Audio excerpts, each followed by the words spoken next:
बिस्मिल्लाहिर्रहमानिर्रहीम। अस्सलाम वालेकुम। कैसे हैं आप लोग? मैं हूं आपकी शेफ़ रिज़वाना। आज हम बनाने लगे हैं चिकन और कीमा की बिरयानी।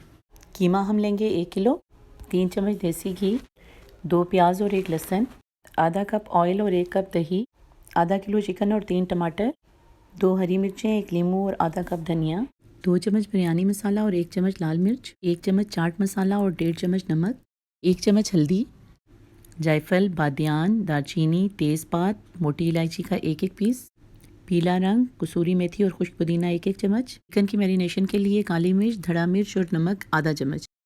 प्याज और लहसुन को लाल करेंगे और साथ ही दूसरे पैन में चिकन को रोस्ट करेंगे। अब पैन में टमाटर डाल के तमाम मसाला जात ऐड करेंगे। दही, लीमू और हरी मिर्चें डाल के अच्छी सी ग्रेवी बनाएंगे। कीमा डाल के 10 मिनट के लिए बहुत अच्छे से इसको भूनेंगे। पीला रंग, धनिया, चिकन रख के इसको 15 मिनट के लिए दम पे रख देंगे। बिरयानी तैयार है। आप भी इसको घर में बनाएं। मुझे कमेंट करें, मेरी वीडियो को लाइक और शेयर करें और प्लीज़ मेरे चैनल को सब्सक्राइब करें।